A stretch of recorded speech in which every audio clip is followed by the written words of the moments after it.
Presiden tunjuk Basuki Hadimulyono sebagai PLT Kepala IKN.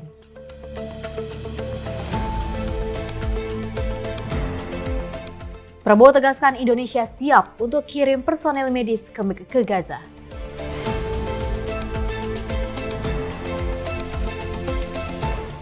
Dasko angkat bicara soal isu Pilkada DKI.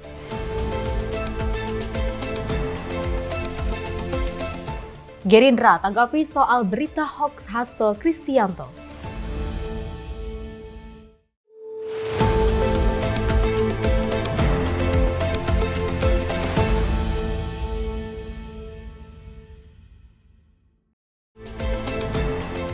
Pemirsa Simpo TV kembali hadir menemani Anda dengan berbagai informasi yang kami rangkum dalam sepekan. Bersama saya Fesi Rahmadi, ini dia informasinya untuk Anda.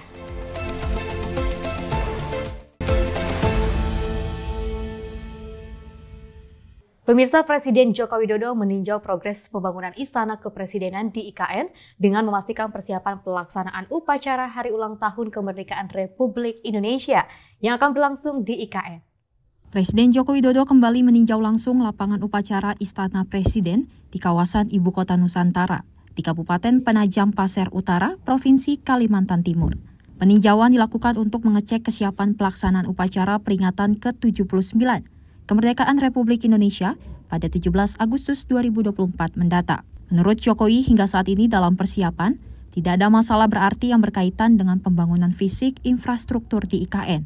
Yang kedua, untuk persiapan 17-an sudah hampir final, nggak ada masalah di lapangan. Tadi kita cek satu persatu dari lokasi venue, kemudian tata urut upacara, semuanya. Sudah nggak ada masalah.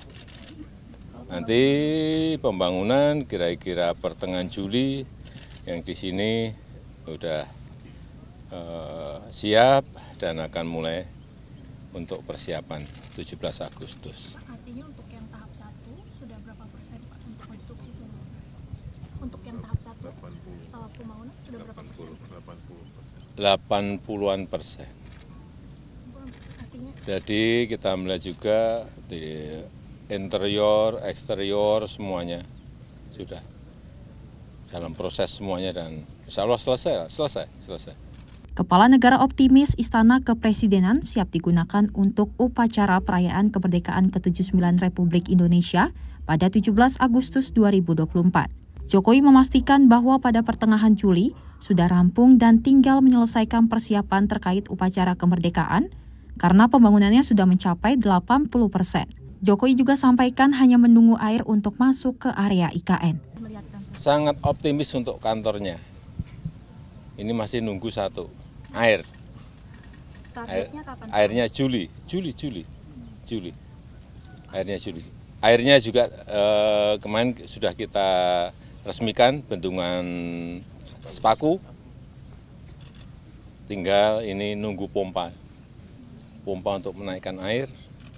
Kemudian dialirkan ke bangunan, ke rumah-rumah yang ada di Ibu Kota Nusantara. Begitu aja. Pak, untuk groundbreaking hari ini dan juga kemarin kan salah satu fokusnya adalah pendidikan ya Pak, ya groundbreaking. Iya. Gimana Pak? Ya ini kan tahapan-tahapan, ada pertama bangunan pemerintah, ada kemudian keuangan, kemudian ada olahraga, kemudian yang 2 hari ini yang banyak adalah bidang pendidikan, baik SD, SMP, SMA,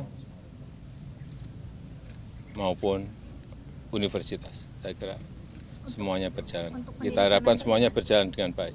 Dari Jakarta, tim redaksi Simpo TV melaporkan. Pemirsa, pola pikir masyarakat Indonesia harus beralih menuju kota yang masa depannya ini memiliki green, smart, and friendly. Dengan itu, penerapan konsep kota masa depan harus bisa dilaksanakan mulai saat ini untuk meraih cita-cita Indonesia Emas 2045. Di hadapan para kepala daerah pada Rakernas APEKSI 2024, Jokowi mengingatkan pentingnya penerapan paradigma baru terhadap kota masa depan di Indonesia. Paradigma yang dimaksud ialah definisi kota masa depan itu green, smart, dan friendly. Kota ini memang harus green, harus smart, dan harus friendly. Jokowi menegaskan banyaknya bangunan pencakar langit yang saat ini tidak bisa didefinisikan sebagai kota masa depan. melainkan kota tersebut haruslah ramah dan aman kepada penyandang disabilitas, pesepeda, anak, perempuan, serta lingkungan. Banyak di antara kita masih banyak yang keliru bahwa kota masa depan itu harus kota modern yang banyak pencakar langitnya, banyak yang high risk buildingnya.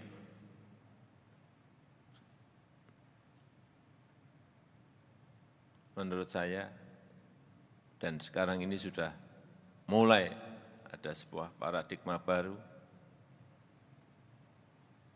Kota yang baik adalah kota yang ramah pejalan kaki. Kota yang baik adalah kota yang ramah terhadap penyandang disabilitas. Kota yang ramah terhadap pesepeda. Kota yang ramah terhadap anak dan perempuan. Konsepnya kira-kira itu. Kota yang ramah terhadap lingkungan. Lebih lanjut, Presiden mengimbau kepala daerah untuk melaksanakan desain ulang tata kota terhadap bangunan yang terlanjur dipenuhi dengan gedung dan beton di kota tersebut, jika ingin menerapkan paradigma di kota masa depan. Kalau sebuah kota sudah terlanjur isinya gedung dan beton, ya memang harus mencarikan, artinya meredesain lagi kotanya. Dari Jakarta, tim redaksi Simpo TV melaporkan. Pemirsa, Presiden Jokowi mendorong tiap kota untuk membangun transportasi umum bagi masyarakat, menyarankan kota-kota di Indonesia untuk membangun transportasi autonomous rapid transit. Guna menekan angka kemacetan di kota besar Indonesia, Presiden Jokowi mendorong agar tiap kota di Indonesia mulai merancangkan sistem transportasi publik. Jokowi menyarankan kota dengan jumlah APBD yang mencukupi dapat membangun sistem transportasi autonomous rapid transit atau ART yang relatif murah karena penggunaan jalur kereta berbasis magnet dengan jumlah gerbong 1 hingga 3 gerbong saja. Oleh sebab itu, sekali lagi, rencana kota mengenai transportasi massal, transportasi umum itu harus disiapkan. Oleh sebab itu, sekarang ada barang baru yang namanya ART, Autonomous Rapid Transit. Tidak pakai rel, tapi pakai magnet. Bisa 3 gerbong, 2 gerbong, 3 gerbong, atau 1 gerbong. Nah ini jauh lebih murah.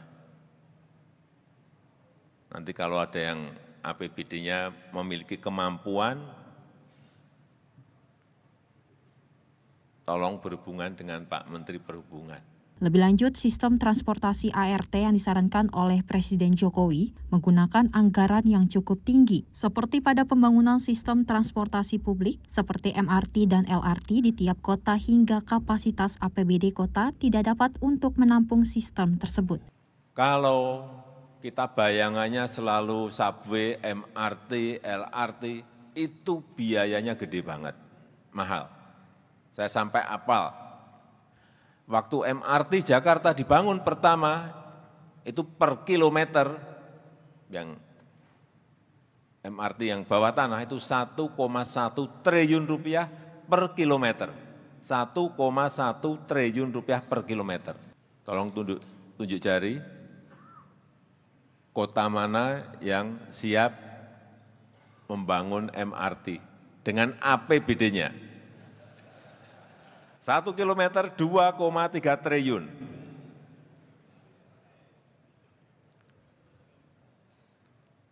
Kalau LRT yang kita bangun di Jakarta, yang kita bangun sendiri,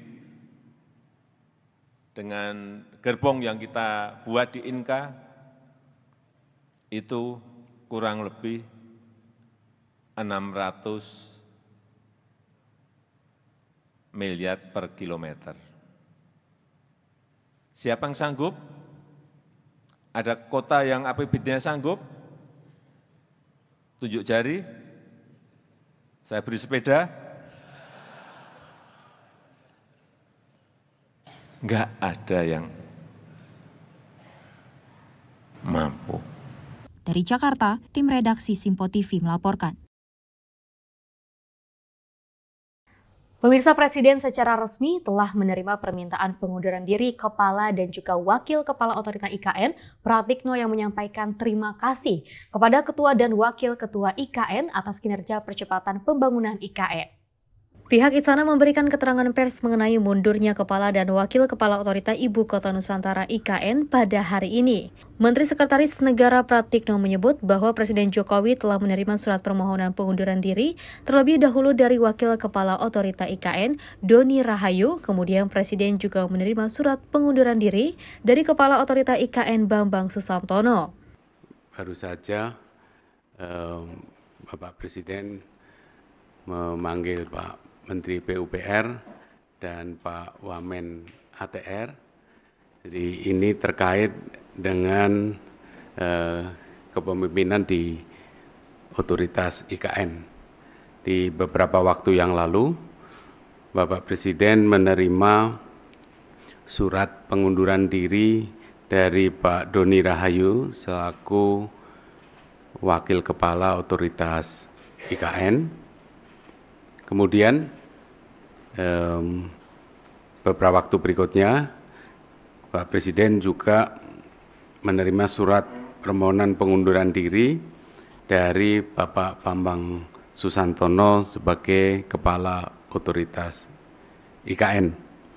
Lebih lanjut, Pratikno menyampaikan hari ini telah terbit keputusan Presiden Kepres tentang pemberhentian dengan hormat Kepala dan Wakil Kepala Otorita IKN imbas dari surat pengunduran diri kedua pimpinan Otorita IKN tersebut. Nah, pada hari ini telah terbit keputusan Presiden tentang pemberhentian dengan hormat Bapak Bambang Susantono sebagai Kepala Otorita IKN dan juga Bapak Doni Rahayu sebagai Wakil Kepala Otorita IKN, disertai ucapan terima kasih atas pengabdian beliau-beliau. Dari Jakarta, tim Sinpo TV melaporkan. Ketua DPR RI Puan Maharani meminta pemerintah transparan dalam menjelaskan mundurnya Kepala dan Wakil Kepala Otorita Ibu Kota Nusantara dan menghadapi pemerintahan dapat menjelaskan agar tidak menimbulkan simpang siur. Ketua DPR RI Puan Maharani menanggapi soal mundurnya Bambang Susantono dan Doni Rahayu dari jabatannya sebagai Kepala dan Wakil Kepala Otorita IKN. Puan meminta pemerintah transparan terkait penyebab mundurnya kedua pimpinan IKN tersebut. Ia juga berharap keputusan itu tidak menghambat pembangunan IKN. Selain itu, transparansi pembangunan IKN ini akan meningkatkan minat calon investor untuk menanamkan modalnya di IKN. Maka dari itu diharapkan pemerintah saat ini agar melibatkan tim pemerintahan baru Prabowo Gibran untuk pemilihan Kepala dan Wakil Kepala IKN. Ya, DPR mengharapkan agar pemerintah bisa transparan menjelaskan kenapa Ketua dan Wakil Ketua IKN, Otorita IKN itu mundur. Kemudian semoga mundurnya Ketua dan Wakil Ketua Otoritas IKN itu tidak menghambat apa yang akan terjadi di kemudian hari terkait dengan pelaksanaan IKN ke depan. Ya, DPR berharap agar apa yang akan disampaikan oleh pemerintah ini bisa transparan sehingga investor nantinya tidak kemudian semakin tidak tertarik untuk datang ke IKN dan pelaksanaan IKN itu bisa berjalan sesuai dengan target-target dari pemerintah. Gitu. Dari Jakarta, Seli Siregar, Ahmad Amin, Sinpo TV melaporkan. Pemirsa, Presiden melalui Menteri Sekretaris Negara menunjuk Basuki Hadimulyono sebagai PLT Kepala Otorita IKN saat ini. Presiden juga menunjuk Wakil Menteri ATR BPN sebagai PLT Wakil Kepala Otorita IKN. Demi mempercepat pembangunan Ibu Kota Nusantara di Kalimantan, Presiden menunjuk Menteri PUPR Basuki Hadimulyono sebagai pelaksana tugas Kepala Otorita IKN. Selain penunjukan tersebut, Presiden juga menunjuk Wakil Menteri ATR BPN Raja Juli Antoni sebagai PLT Wakil Kepala Otorita IKN. Presiden mengangkat Menteri PUPR Pak Basuki sebagai PLT Kepala Otorita IKN dan juga mengangkat Wakil Menteri ATR, Wakil Kepala BPN sebagai Wakil Otorita IKN. Dalam kesempatan tersebut, Basuki Hadimulyono menjelaskan bahwa tugas dan tanggung jawab pelaksana tugas sejalan dengan kepala otorita juga memiliki fokus yang sama, yakni mempercepat pelaksanaan program-program di IKN. Dalam pelaksanaan program di IKN, polemik status tanah menjadikan penunjukan Raja Juli Antoni sebagai PLT Wakil Kepala Otorita IKN agar investor tidak ragu berinvestasi di tanah ibu kota Nusantara tersebut. Jadi kenapa beliau ditunjuk sebagai wakil kepala UKN? Karena ini menyangkut status tanah. Jadi kami berdua akan segera memutuskan status tanah di UKN ini apakah dijual, disewa, ataukah KPBU.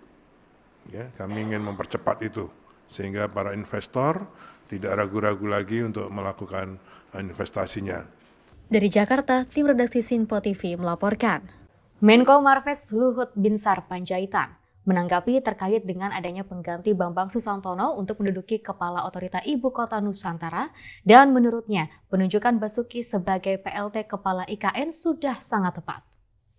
Menko Marves Luhut Binsar Panjaitan mengatakan hingga kini belum ada nama baru untuk menggantikan Kepala Otorita IKN, selain Menteri PUPR Basuki Hadimulyono yang sudah menjabat sebagai PLT. Luhut juga mengatakan Basuki akan tetap menjadi PLT Kepala Otorita Ibu Kota Nusantara hingga ada pengganti resminya. Supaya mungkin yang pejabat yang baru tidak mundur lagi. Pak Basuki jadi PLT kan sudah bagus. Kan masalahnya di situ sudah kita mampu identifikasi semua. Kok nggak ada yang masalah terlalu serius sekarang. Pak Luhut, tapi sebaiknya Pak Basuki ini nanti akan tetap jadi pengganti untuk Pak Basuki tetap jadi kepala UKN-nya apa nanti dia ada PLT aja sambil nanti cari ya. Berarti lebih baik di waktunya periode Pak Jokowi atau nanti setelah Pak Prabowo aja yang milih kepala definitifnya? Tanya dua presiden. Dari Jakarta, Sri Dewi, Dava Rizkiano, Sinpo TV melaporkan.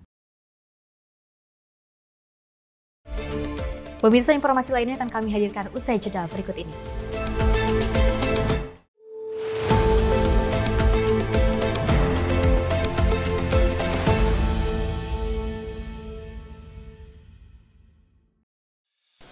Apa kabar pemirsa? Senang sekali saya Sally Siregar dapat menjumpai Anda dalam Sinpo Dunia Sepekan. Kami temani akhir pekan Anda bersama sanak saudara dan keluarga tercinta.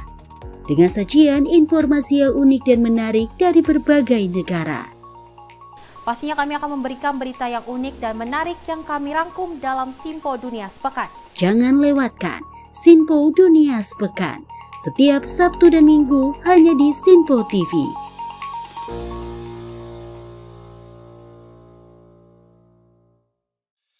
Salam jumpa pemirsa, kami kembali hadir dengan rangkaian informasi yang dihimpun dari berbagai penjuru dunia. Kami hadirkan rangkuman informasi terkini dari seluruh penjuru dunia hanya untuk Anda. Informasi paling penting dan sajian berita menarik kami sajikan hanya di Sinpo Dunia. Bersama saya Sally Siregar, inilah Sinpo Dunia selengkapnya. Jangan lewatkan Sinpo Dunia setiap Senin hingga Jumat di Sinpo TV.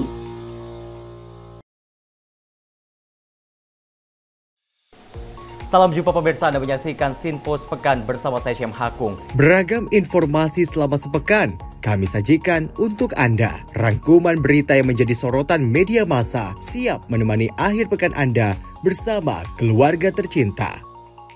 Bersama saya Syam Hakung, kita jelang informasi selengkapnya untuk Anda. Kami hadirkan Sinpo Sepekan setiap minggu pukul 6 pagi hanya di Sinpo TV.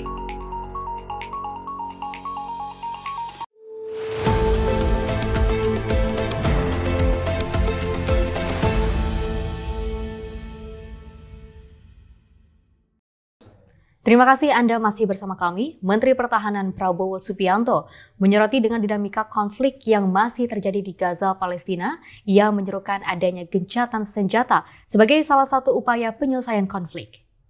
Hal itu disampaikan Prabowo Subianto saat menjadi pembicara di acara IISS Shangri-La Dialogue ke-21 di Singapura. Dalam pidatonya, Prabowo turut menyampaikan usulan gencatan senjata yang baru-baru ini juga disampaikan oleh Presiden Amerika Serikat Joe Biden. Selain itu, Prabowo menyebut bahwa banyak pihak yang mendorong agar terjadinya solusi dua negara ataupun two-state solution. Sebagai langkah nyata lainnya untuk menciptakan perdamaian dan keamanan Israel serta Palestina.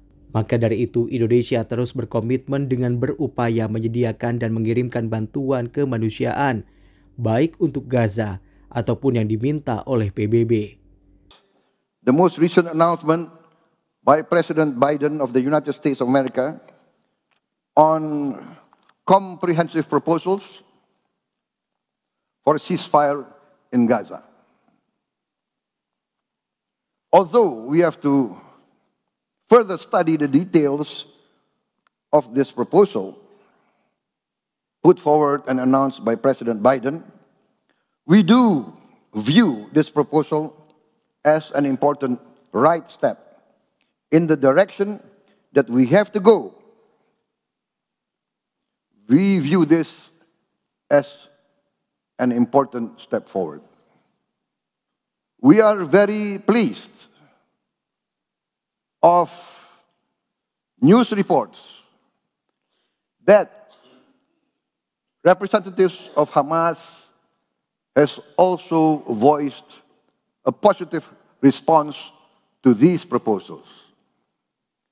I would like also to express today Indonesia's commitment to support a comprehensive and permanent ceasefire as an important step towards a real and lasting solution towards real peace between Israel and Palestine. Tim redaksi Sinpo TV melaporkan.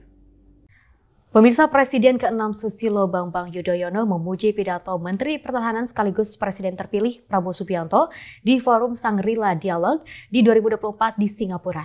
Hal ini disampaikan SBY melalui akun X resminya @SBYudhoyono. SBY menilai komitmen Prabowo soal Palestina direspon positif banyak kalangan. Dalam cuitannya, SBY mengungkapkan pernyataan Prabowo yang mendapatkan dukungan, yaitu perihal perlu segera diwujudkannya negara Palestina yang merdeka dan berdaulat dalam konsep two-state solution. Selain itu juga desakan dilakukannya gencatan senjata dan pengakhiran perang di Gaza, serta kesiapan Indonesia untuk mengirimkan peacekeeping force dan medical unit untuk perawatan dan evakuasi penduduk Palestina yang terluka. SBY menilai hal tersebut menunjukkan keteguhan sikap dan sekaligus inisiatif pemimpin Indonesia untuk ikut mengatasi peperangan di Gaza. Lebih lanjut dalam cuitannya pada 3 Juni 2024, sebagai warga negara Indonesia dan sekaligus mantan presiden, SBY mengaku bangga dan mendukung penuh langkah Prabowo tersebut. Dari Jakarta, tim redaksi Sinpo TV melaporkan. Pemirsa, Menteri Pertahanan Prabowo Subianto menegaskan bahwa Indonesia akan selalu mendukung bantuan kemanusiaan untuk korban perang di Gaza, Palestina.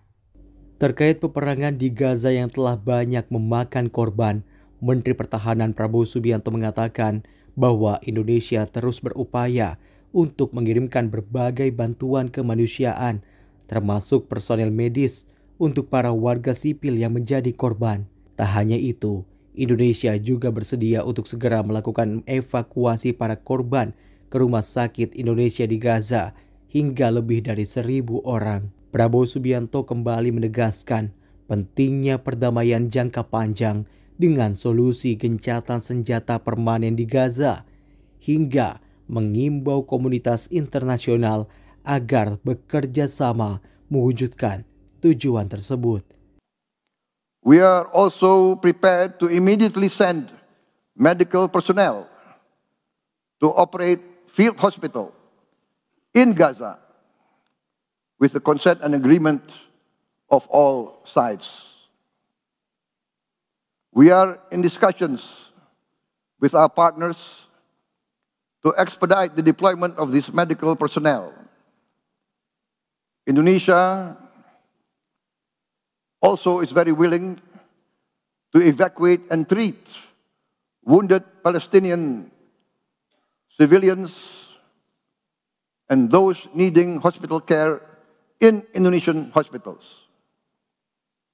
President Joko Widodo has instructed me to announce that we are ready to evacuate, to receive, and to treat with medical care up to 1,000 patients in the immediate future. Tim redaksi Sinpo TV melaporkan. Menteri Luar Negeri Retno Marsudi merespon rencana pengiriman pasukan perdamaian ke Gaza dan di mana pengiriman pasukan perdamaian RI ke Palestina akan dilakukan jika sudah mendapatkan mandat dari PBB. Dalam rapat kerja dengan Komisi 1 DPR RI, Kementerian Luar Negeri turut membahas isu-isu strategis termasuk peran Indonesia dalam menjaga perdamaian di Palestina. Komisi 1 menyatakan pihaknya mendukung penuh Kementerian Luar Negeri untuk mengupayakan resolusi konflik hingga bantuan kemanusiaan di Timur Tengah. Sementara itu berkaitan dengan wacana Menhan Prabowo Subianto untuk mengirim pasukan damai ke Palestina, Menlu menegaskan hal tersebut harus berdasarkan arahan dan mandatori Perserikatan Bangsa-Bangsa ataupun PBB. Terlebih, Indonesia memang belum pernah mengirimkan pasukan perdamaian ke Palestina. Semua sekarang sedang dikoordinasikan. Jadi kan kita melalui sebuah koordinasi, tapi sekali lagi teman-teman untuk pengiriman PKO ya. Kalimat harus dilihat kalimat Bapak Prabowo, Pak Menhan, Presiden terpilih, bahwa Indonesia siap untuk mengirimkan pasukan perdamaian di bawah mandat PBB. Jangan dihilangkan kalimat di bawah mandat PBB. Sejauh ini memang di sana ada pasukan perdamaian? Belum. Makanya jangan dihilangkan kalimat di bawah mandat PBB. Ya. Soal isu 1.000 orang yang Palestina kita juga sedang koordinasikan semuanya. Itu terlibat sejauh mana, Bu? Oh ya, pastinya kita akan terlibat. Semua kan Kementerian Luar Negeri, by law kita adalah koordinator dari hubungan luar negeri. Jadi, kita sedang koordinasikan. Jadi, semua bantuan biasanya kalau terkait sama bantuan itu koordinasi di bawah Menko PMK, tetapi Kementerian Luar Negeri dan kementerian terkait lainnya pasti akan terlibat. Jadi sekarang kita sedang koordinasikan semuanya. Dari Jakarta, Sri Dewi Dava Rizkiano, Sinpo TV melaporkan. Pemirsa, Presiden Joko Widodo menugaskan Menteri Pertahanan Prabowo Subianto hadir dalam KTT di Yordania dan Prabowo Subianto diminta untuk menghadiri forum internasional yang membahas masalah Gaza. Kamis siang, Prabowo Subianto yang merupakan Menteri Pertahanan memenuhi panggilan Presiden Joko Widodo ke Istana Presiden Jakarta. Dalam kesempatan itu, Jokowi menugaskan Prabowo menghadiri agenda mengenai isu keamanan internasional. Prabowo mendapatkan tugas dari Presiden Jokowi untuk menghadiri konferensi tingkat tinggi atau KTT yang membahas masalah Gaza Palestina yang akan berlangsung di Yordania. Kemudian beliau juga tugaskan saya untuk berangkat ke Yordan, menghadiri KTT KTT masalah Gaza. Dan beliau juga instruksikan kepada saya untuk berusaha mampir dulu di Arab Saudi. Saya lapor ke Presiden dan Presiden sangat mendukung, memberi instruksi kepada saya. Kita siap mengirim rumah sakit, mengirim tenaga kesehatan kita di dalam Gaza, bekerja sama dengan beberapa negara mitra kita, terutama negara-negara Timur Tengah, yang juga sudah mengoperasikan rumah sakit di situ, yaitu Uni Emirat Arab. Saya lapor ke Presiden, dalam pembicaraan saya terus berusaha meyakinkan Presiden Zelensky menawarkan jasa-jasa baik kita, apakah Indonesia bisa membantu untuk mendorong ke arah gencatan senjata. Beliau masih belum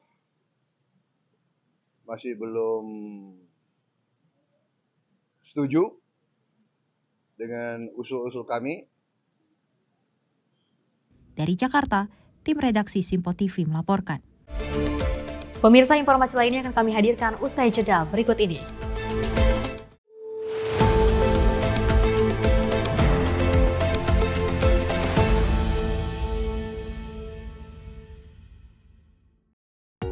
Menyapa Anda sebelum memulai hari dengan penuh semangat pagi. Halo, selamat pagi. Pagi Sally, pagi pemirsa dimanapun semua. Beragam informasi dari seluruh penjuru negeri siap menemani Anda di pagi hari. Kami hadirkan Beragam informasi terkini yang terjadi dari dalam dan luar negeri tentunya dengan nuansa masa kini. Wow, Sally, bener kan? Aku bilang tadi bahwa kekalahan adalah kemenangan yang tertunda. Oke, tetap tebarkan semangat dan juga terbitkan keceriaan. Sebarkan cinta terbaik Anda untuk orang di samping Anda. Saya Wira Ananta. Dan saya Festi Rahmadi. Kami pamit undur diri. Selamat pagi. Dan sampai jumpa. Sampai jumpa. Pastikan Anda bersemangat di pagi hari bersama kami dalam program Menyapa Pagi. Senin hingga Jumat pukul 6 pagi hanya di Sinpo TV.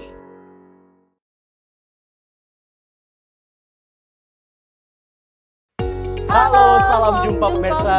Senang sekali kita kembali hadir menjumpai Anda dalam Menyapa Malam ini. Rangkuman informasi berkualitas siap temani Anda di malam hari. Sajian berita teraktual yang menjadi pembicaraan kami hadirkan ke layar kaca. Laporan dari berbagai peristiwa kami sajikan ke ruang informasi Anda.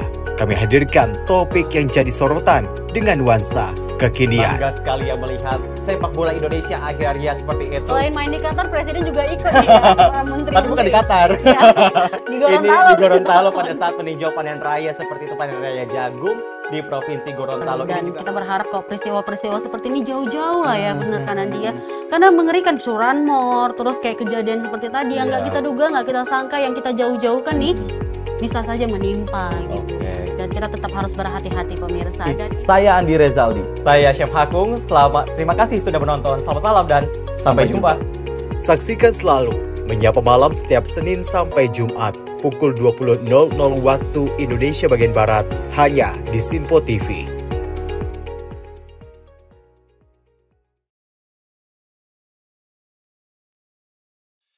halo, salam jumpa pemirsa. Kami kembali hadir dengan rangkaian informasi yang dihimpun dari berbagai penjuru dunia. Kami hadirkan rangkuman informasi terkini dari seluruh penjuru dunia hanya untuk Anda. Informasi paling penting dan sajian berita menarik kami sajikan hanya di Sinpo Dunia. Bersama saya Dewi Manik, inilah Sinpo Dunia selengkapnya untuk Anda. Jangan lewatkan Sinpo Dunia setiap Senin hingga Jumat di Sinpo TV.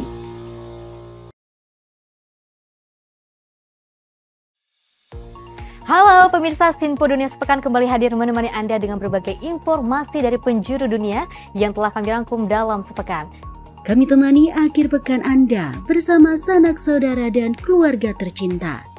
Dengan sajian informasi yang unik dan menarik dari berbagai negara.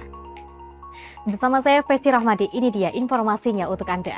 Jangan lewatkan Sinpo Dunia Sepekan setiap Sabtu dan Minggu hanya di Sinpo TV.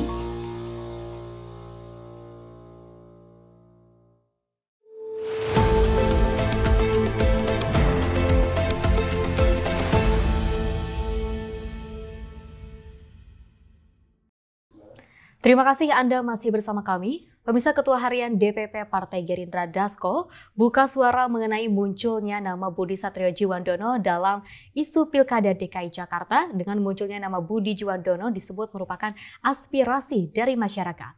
Ketua Harian DPP Partai Gerindra Dasko mengatakan Wakil Ketua Umum Partai Gerindra Budi Satrio Djiwandono telah memberitahu kepada seluruh kadernya, termasuk Ketua Umum Partai Gerindra Prabowo Subianto, bahwa dirinya tidak ingin maju dalam Pilkada Jakarta dan ingin fokus di parlemen. Dasko mengungkapkan hingga kini partainya belum melirik siapapun selain kader internal, sehingga Gerindra masih mempertimbangkan kader internal lainnya untuk maju di Pilkada Jakarta. Jawab nih, oke. Jadi kan untuk Pilkada DKI ini memang banyak aspirasi. Jadi kalau saya kemudian disampaikan oleh kawan-kawan atau kader misalnya, usulannya pasangan ini misalnya, katakanlah Budi sama Raffi, saya kemudian mengupload untuk tes voter. Ya, termasuk juga dengan Mas Budi sama Kaisang. Mas Kaisang kemarin juga begitu gitu loh. Nah, tapi dalam perkembangannya memang Mas Budi Djiwandono itu kemudian sudah ngomong ke kami, kita termasuk Pak Prabowo, bahwa ingin fokus di parlemen, itu aja. Masih ada lagi kader internal yang sedang dipertimbangkan, nanti pada saatnya itu akan disampaikan ke publik. Sama yang muda juga Bang, kriterianya sama yang muda juga. Iya. Dari Jakarta, Sri Dewi Davaristiano, Sinpo TV melaporkan. Nama Ridwan Kamil hingga saat ini masih menjadi pertimbangan Partai Gerindra. Wakil Ketua Umum Partai Gerindra juga menyebutkan Habibur Rahman mengatakan bahwa keputusan sepenuhnya ada di tangan Ketua Umum Gerindra. Wakil Ketua Umum Partai Gerindra Habibur Rahman mengatakan bahwa pencalonan Ridwan Kamil untuk maju di Pilkada Jakarta 2024 masih dalam pembicaraan. Ia menyebut keputusan sepenuhnya ada di tangan Prabowo Subianto. Sosok Ridwan Kamil memang dinilai tokoh yang all out mendukung Prabowo di Pilpres 2024 yang lalu. Hal itu yang membuat nama RK menjadi pertimbangan Gerindra untuk maju di Pilkada Jakarta mendatang. Terkait komunikasi Gerindra dengan Golkar, Habib menjelaskan hingga saat ini terjalin cukup baik. Kalau komunikasi dengan Golkar, Partai Koalisi Indonesia Maju, juga partai-partai di luar koalisi tentu sangat lancar, ya. Apalagi ini menyangkut Pak Ridwan Kamil, ya, tokoh yang memang juga kemarin all out mendukung Pak Prabowo. Tetapi, nah ini tetapinya ini, soal putusannya apakah kami mencalonkan Pak RK di Pilgub DKI kan tentu nanti ada di tangannya Pak Prabowo. Masih ada waktu kan sekitar Agustus ya finalnya, ya kita lihat saja. Sabar. Dari Jakarta, Seli Siregar, Ahmad Amin, Sinpo TV melaporkan. Pemirsa, Ketua Umum PSI Kaesang Pangarep buka suara mengenai putusan Mahkamah Agung soal batasan usia cagup dan juga cawagup. Putra bungsu Presiden Joko Widodo juga menjawab isu terkait Pilkada Jakarta 2024 mendatang. Kaesang awalnya bicara terkait putusan Mahkamah Agung. Menurutnya aturan yang digugat di Mahkamah Agung tersebut belum masuk dalam peraturan KPU atau PKPU. Lebih lanjut, Kaesang tak mengetahui apakah PKPU harus dikonsultasikan kepada DPR. Karena itu ia enggan ikut campur. Di sisi lain, Kaesang menekankan saat ini PSI Jakarta memiliki 8 kursi di DPRD DKI Jakarta. Sehingga dirinya menyatakan PSI pun bisa mencalonkan gubernur dan wagub Jakarta dengan berkoalisi dengan partai lain. Jadi ini kan kalau kita lihat dulu, kalau melihat dari peraturan yang kemarin diubah di MA, saya memungkinkan untuk maju. Tapi itu kan belum masuk ke PKPU. Saya nggak tahu prosesnya bagaimana, maksudnya dari PKPU sendiri apakah harus berkonsultasi dulu dengan DPR atau tidak, itu kan saya tidak tahu karena saya tidak ikut-ikut. Nah, sekarang PSI sendiri ada 8 kursi di DKI. Jadi kalau kita lihat sewajarnya PSI bisa mencalonkan gubernur maupun wakil gubernur walaupun masih harus berkoalisi dengan partai yang lain. Dari Jakarta, Tim Liputan Sinpo TV melaporkan. Ketua DPW Partai Amanat Nasional Jakarta, Eko Hendro Purnomo, mengatakan partainya masih dalam suasana cair dan belum mengambil sikap resmi dalam menentukan calon di Pilkada Jakarta. Menjelang kontestasi pemilihan pemimpin Jakarta, beberapa nama sudah digadang-gadang akan ada dalam surat suara Pilkada pada bulan November mendatang. Sejumlah nama seperti Budi Jiwandono, Kaesang Pangarep, Ridwan Kamil, bahkan Raffi Ahmad diisukan akan maju di Pilkada Jakarta. Meski sejumlah nama sudah bermunculan, Partai Amanat Nasional hingga kini masih belum menentukan siapa yang akan diusung. Ketua DPW PAN Jakarta Eko Hendro Purnomo mengungkapkan pihaknya tak menutup mata dengan sejumlah nama yang santer diusung di Pilkada Jakarta. Meski demikian, dirinya Dewan Pimpinan Pusat PAN untuk mengambil sikap secepatnya dalam Pilkada. Sekarang ini kan kelihatannya memang ada adalah Ridwan Kamil, ya kan, udah gitu Anies. Nah ini kan cuma 2 itu aja gitu. Tapi kalau ada Mas Kaesang kan juga memecah gitu ya. Jadi artinya bahwa ada peta kekuatan tersendiri Mas Kaesang, apalagi dari internal kami sudah mengerucut. Kalau kemarin tuh ada Eko, ada Bima, ada Pasya, ada Jita. Sekarang kita langsung udah dikerucutin aja ke Jita Anjani aja gitu ya. Secara dia juga kan juga pimpinan dewan di DKI Jakarta. Dan tentang kaitan dengan masalah konsentrasinya di pendidikan buat saya matching. Apalagi kalau misalnya Jita dengan Kaesang sama-sama muda gitu ya. Dan selain itu Mas Kaesang juga mungkin saya punya juga choice lain, misalnya Rano Karno ya.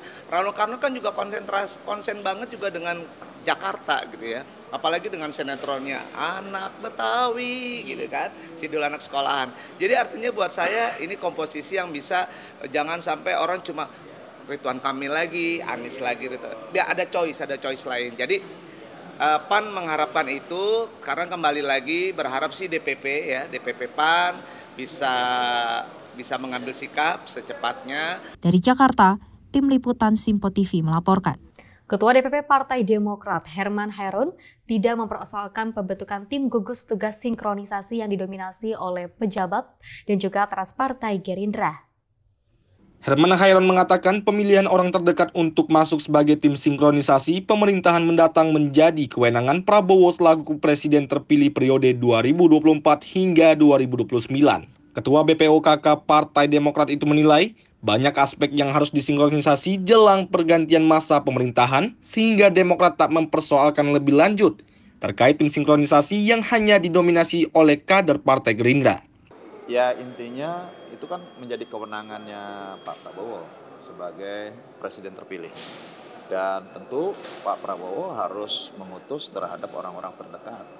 Ini kan tidak disebut transisi ya, sebagai tim sinkronisasi yang tentu mensinkronkan berbagai aspek. Dan saya meyakini bahwa ini sudah dikomunikasikan dengan para ketua partai KIM yang tentu untuk bisa mempercepat terhadap proses transisional nanti ketika Pak Prabowo sudah dilantik sebagai presiden. Jadi menurut saya tidak mempersoalkan itu.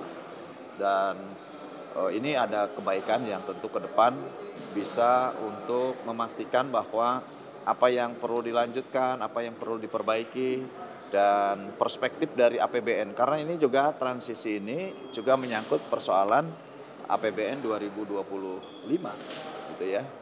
Artinya supaya pembahasan APBN di 2024 yang nanti akan dipergunakan pada tahun 2025 pun itu dalam perspektif yang memang diselaraskan dengan program-programnya Pak Prabowo.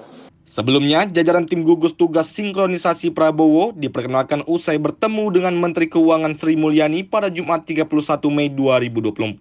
Tim sinkronisasi tersebut diantaranya adalah Sekjen Gerindra Ahmad Muzani, Ketua Harian DPP Partai Gerindra Dasko, dan Bendahara Umum Partai Gerindra Thomas Jiwandono. Dari Jakarta, Sri Dewi, Davarisgiano, Simpo TV melaporkan. Ketua DPP Partai Golkar, Dev Laksono juga menyampaikan bahwa komunikasi antar partai Koalisi Indonesia Maju masih terjalin dengan sangat baik, meski adanya tim gugus tugas sinkronisasi pemerintahan Prabowo Gibran. Merespon adanya tim sinkronisasi pemerintahan Prabowo Gibran, Ketua DPP Partai Golkar Dev Laksono mempercayakan bahwa tim sinkronisasi dibuat untuk dapat melancarkan program Presiden terpilih Prabowo Subianto, sekaligus melanjutkan program Presiden Jokowi. Soal keanggotaan tim sinkronisasi, Dev menganggap hal tersebut adalah ranah dari pembicaraan para ketua partai politik Koalisi Indonesia Maju. Golkar menegaskan bahwa komunitas di internal KIM terjalin sudah sangat baik, dan dipastikan tim sinkronisasi Prabowo Gibran berjalan sesuai rencana guna menyambut pemerintahan mendatang. Nantinya kita lihat perkembangannya, yang pasti komunikasi tidak putus dan juga kita bisa memastikan bahwa sinkronisasi ini berjalan sehingga semua yang sudah dikerjakan oleh pemerintah hari ini dapat dilanjutkan di sana. Itu kembali lagi saya bilang pembicaraan antara dengan para jadi kita siapkan para Dari Jakarta, Tim Simpo TV melaporkan. Pemirsa, Sekjen PDI Perjuangan Hasto Kristianto akan memenuhi panggilan. Informasinya usai jeda berikut ini.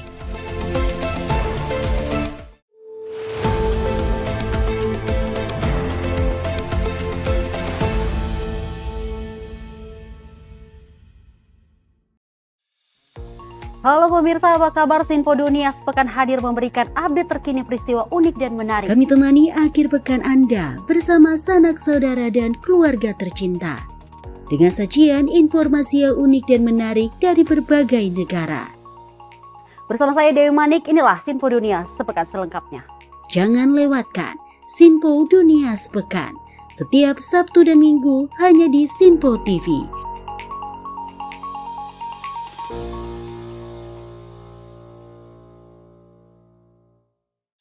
Halo, salam jumpa pemirsa. Kami kembali hadir dengan rangkaian informasi yang dihimpun dari berbagai penjuru dunia. Kami hadirkan rangkuman informasi terkini dari seluruh penjuru dunia hanya untuk Anda.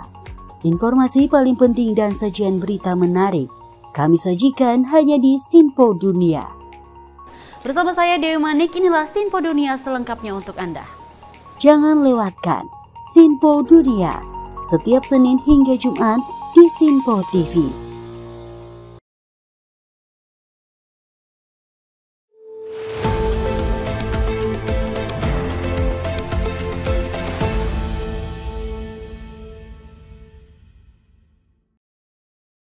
Terima kasih Anda masih bersama kami. Sekjen PDI Perjuangan Hasto Kristianto memenuhi panggilan Polda Metro Jaya untuk dimintai keterangan sebagai saksi terkait kasus dugaan penyebaran hoaks yang dilakukannya.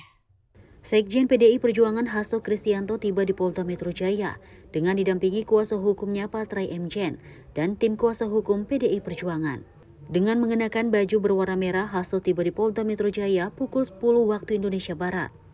Hasto mengatakan kedatangannya ke Polda Metro Jaya untuk memenuhi panggilan penyidik Direktorat Reserse Kriminal Umum Polda Metro Jaya untuk dimintai keterangan ataupun klarifikasi sebagai saksi atas dugaan penyebaran berita bohong atau hoax. Saya hadir didampingi oleh penasihat hukum dari Badan Bantuan Hukum dan Advokasi Rakyat PDI Perjuangan, tetapi juga ada penasihat hukum saya pribadi, Bung Patra Sen, dan sebagai tanggung jawab warga negara yang taat hukum, karena kita adalah negara hukum, bukan negara kekuasaan, maka saya datang dengan niat baik memenuhi surat panggilan yang diberikan kepada saya atas pernyataan saya dalam wawancara di media TV nasional. Sebelumnya, Sekjen PDI Perjuangan Hasto Kristianto dilaporkan oleh 2 orang atas dugaan penghasutan dan penyebaran berita bohong usai melakukan wawancara di salah satu stasiun TV nasional. Dari Jakarta, Jihan Nabila Azizul Hakim, Sinpo TV melaporkan. Patra Zen, kuasa hukum dari Sekjen PDI Perjuangan Hasto Kristianto menyampaikan kliennya diperiksa selama 2 jam dengan 4 penyidik. Patra menyebutkan ada 3 pasal yang dipersangkakan kepada Hasto. Sekjen PDI Perjuangan Hasto Kristianto menjalani pemeriksaan sebagai saksi selama 2 jam terkait kasus dugaan penyebaran berita hoaks di gedung Dirkrimum Polda Metro Jaya. Kuasa hukum Hasto, Patra Zen, mengatakan sebagai terlapor kliennya diperiksa oleh 4 penyidik. Hal itu disampaikan Patra usai menemani Hasto memberikan keterangan di Polda Metro Jaya pada Selasa 3 Juni 2024. Dalam laporan yang dilayangkan tersebut, Patra menuturkan ada 3 pasal yang dipersangkakan terhadap Hasto. Salah satunya adalah pasal 28 dan pasal 45A Undang-Undang ITE. Pemeriksaan ini dilakukan oleh 4 penyidik. Penyidik pada saat bertanya kepada Pak Hasto menyampaikan bahwa undangan hari ini adalah undangan klarifikasi yang tidak wajib dihadiri. Saya ulang, undangan klarifikasi yang tidak wajib. Namun karena Pak Hasto ingin memberi contoh bahwa Pak Hasto adalah warga negara, sekjen partai yang menaati hukum, maka hadir sekarang. Ya. Apa yang dituduhkan, apa yang dilaporkan, ada 3 pasal. Yang pertama pasal 160 KUHP yang digunakan pemerintah Hindia Belanda kolonial untuk menjerat para pemimpin kita pada waktu itu. Hatzai Artikelen, pasal-pasal penyebar kebencian. Yang kedua, pasal 28 dan pasal 45A Undang-Undang ITE. Dari Jakarta, Jihan Nabila Azizul Hakim, Sinpo TV melaporkan. Pemirsa, terkait dugaan penghasutan dan penyebaran berita bohong, Partai Gerindra turut angkat bicara. Wakil Ketua Umum Partai Gerindra, yaitu Habibur Rahman, juga meminta Hasto untuk gentle menghadapi kasus tersebut. Wakil Ketua Umum Partai Gerindra Habibur Rahman menyebut dulu dirinya sering dilaporkan kemana-mana. Pernyataan tersebut menanggapi pemanggilan polisi terhadap Sekjen PDIP Hasto Kristianto pada Selasa 4 Juni 2024. Habib meyakini aparat penegak hukum tidak pernah mengkriminalisasi seseorang. Ia pun menyarankan agar Hasto Kristianto menghadapi pemanggilan polisi tersebut dan jangan cemen. Ya, hadapi saja. Kenapa? Jangan cemen juga, gitu kan? Yang seperti itu. Ya, dulu juga dilaporkan kemana-mana kok waktu oposisi. dari zaman dulu, dari zaman kapanpun ya. Kita yakin penegakan hukum berjalan lurus kok, nggak akan ada yang namanya kriminalisasi. Sebelumnya, Sekjen PDIP Hasto Kristianto mendapat panggilan dari Polda Metro Jaya pada Selasa 4 Juni 2024 untuk memberikan keterangan terkait pernyataannya di sebuah stasiun televisi nasional. Dari Jakarta, tim Sinpo TV melaporkan. Beralih ke informasi lainnya, kasus pembunuhan Vina dan juga Eki di Cirebon yang terjadi 2016 yang lalu masih terus menyita perhatian publik. Mantan Kabariskim Polri ikut menyoroti kasus pembunuhan Vina dan Eki dari keberadaan saksi. Kabareskrim Polri Komjen Pol Purnawirawan Susno Duaji kembali menyenggol nama Aep, saksi kunci kasus pembunuhan Vina dan Eki yang terjadi pada tahun 2016 silam. Susno yang sebelumnya sudah meragukan kesaksian Aep kembali menyindir saksi kunci tersebut. Menurutnya kesaksian yang diberikan penuh kebohongan. Selain itu Susno menyindir jarak Aep yang berdiri dengan lokasi peristiwa sekitar 100 meter saat malam hari tidak masuk akal. Mantan Kabareskrim tersebut berharap para polisi yang menangani kasus ini dapat membuktikan pelaku yang sebenarnya. Kesaksian Aep. Jelas itu 100% bohong. Kenapa nih Bang? Boleh alasannya lebih jelas lagi Bang? Dirinci. Anda lihat di situ, itu berapa meter di situ? Dari sini ke sana berapa? 25 meter ya? Iya, kurang lebih. Kamu bisa tahu nggak warna sepeda motor ke sana? Nggak tahu kan? Iya. 100 meter itu di sana. Bisa ngelihat wajahnya nggak? Jam 10 malam, kondisi gelap. Nggak kenal orangnya, tapi lihat wajahnya.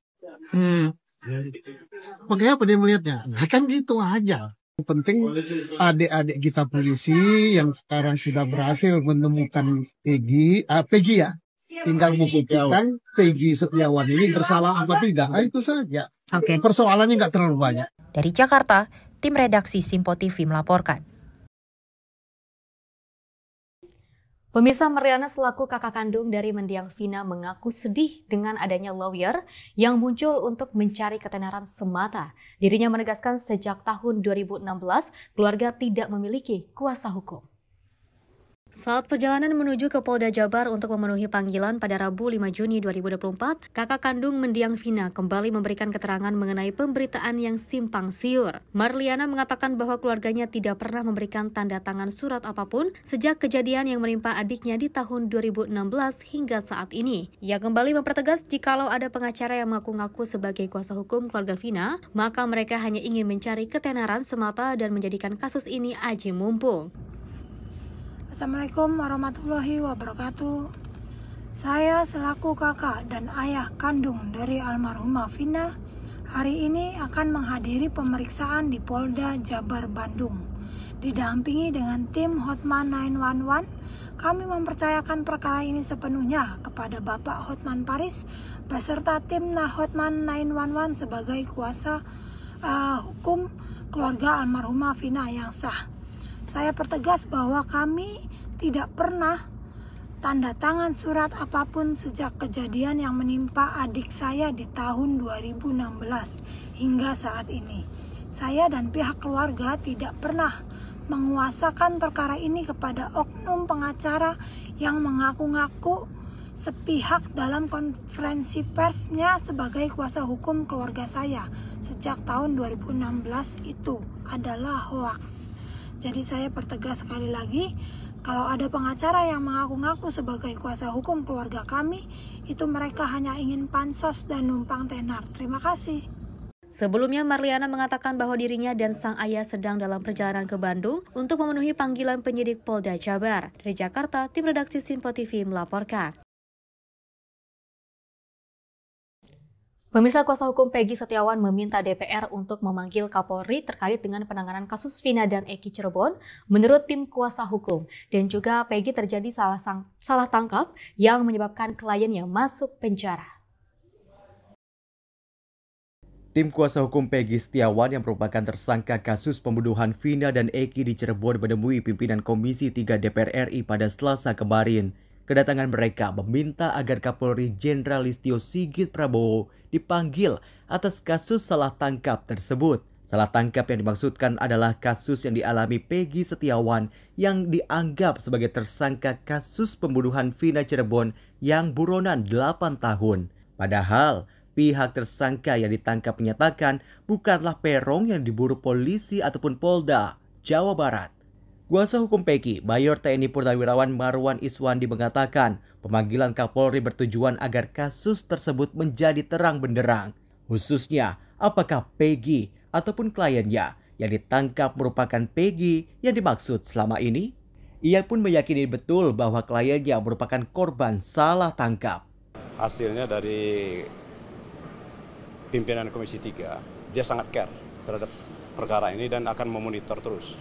Akan tetapi dia berpesan kepada kami, dia dari pihaknya Komisi 3 ini nggak bisa mengintervensi ke Polri. Tapi saya sampaikan kepada pimpinan Komisi 3, tolong dimonitor juga. Sebab perkara ini perkara menarik sekali dan Komisi 3 juga tadi memahami perkara ini. Memahami dia juga mengetahui ceritanya. Ini kan saya ceritakan kalau klien kami ini adalah salah tangkap. Karena di dalam putusan pengadilan, sebenarnya yang dikatakan Peggy itu adalah Peggy alias Peron. Sementara klien kami ini adalah Peggy Setiawan. Waktu kejadian perkara juga, waktu malam tanggal 27 itu, Peggy ini ada di Bandung.